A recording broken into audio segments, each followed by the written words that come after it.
Nous avons toutes et tous rencontré des clients difficiles. C'est un aspect inévitable de notre métier que nous devons accepter mais auquel nous pouvons et nous devons nous préparer. Dans cette vidéo, je souhaite partager avec vous quelques conseils qui pourraient vous aider à naviguer dans les eaux parfois tumultueuses de la relation client.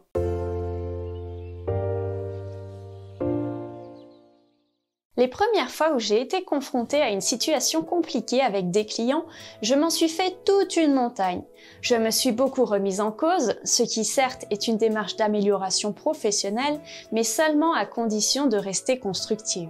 Il m'est arrivé de me décourager et de remettre en question ma légitimité en tant que praticienne. Avec le temps et l'expérience, j'ai appris à gérer ces situations avec tact et professionnalisme. J'ai pris du recul et j'ai échangé avec mes proches, mais surtout, je me suis tournée vers d'autres praticiens. C'est aussi là la force d'une communauté. Nous vivons souvent des expériences similaires et le simple fait de les partager entre nous aide à avancer. Le réseau de la boîte Naturo est aussi là pour ça. En vous joignant à nous, vous accédez à une communauté privée d'entraide composée de praticiens et de praticiennes du bien-être de la France entière. Bon, il peut aussi être opportun et approprié de se remettre en cause, mais pas de se flageller. Pour moi, la première étape pour gérer un client difficile, c'est de comprendre la source de son insatisfaction. Est-ce qu'il est mécontent du service, de vos compétences ou du relationnel que vous lui proposez? A-t-il des attentes irréalistes? Ou peut-être traverse-t-il simplement une période difficile dans sa vie personnelle qui affecte son comportement et son jugement? En identifiant la cause du problème, vous pouvez adapter votre approche pour répondre au mieux à ses besoins. Demandez-vous surtout s'il est réellement mécontent, car attention, certains individus se complaisent dans la complainte, justement, et dans leur mal-être.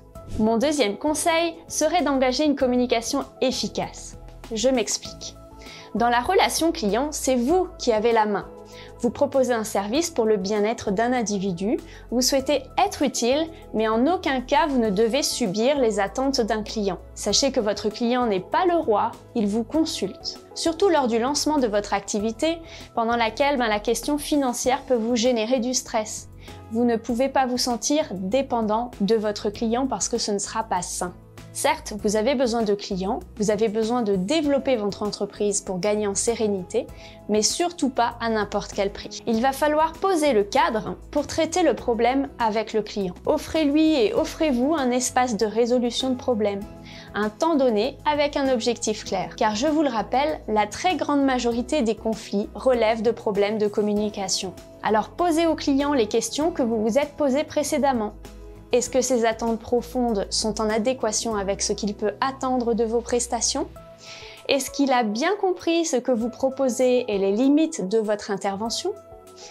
Est-il bien conscient de sa responsabilité dans son propre bien-être et que vous n'êtes là que pour l'accompagner dans une démarche qui sera engageante? Soyez conscient d'un point. Vous n'êtes pas là pour gagner la discussion, donc ne biaisez surtout pas les échanges en cherchant à mettre systématiquement la responsabilité de la relation difficile chez le client. Gardez bien une posture empathique, écoutez attentivement ses préoccupations et tenez-vous prêt à proposer des solutions pour résoudre le problème. Mon troisième et dernier conseil sera de faire appel à un médiateur.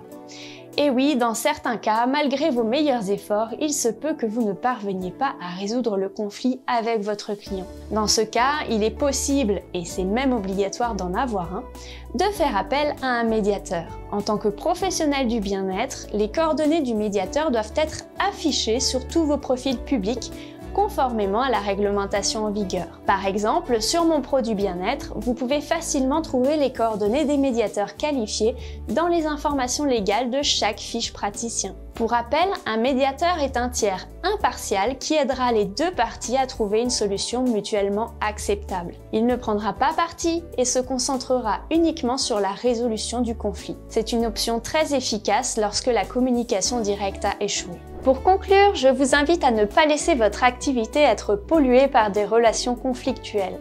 Quelle que soit l'origine du problème, peu importe le responsable, l'important c'est que vous êtes responsable de votre entreprise.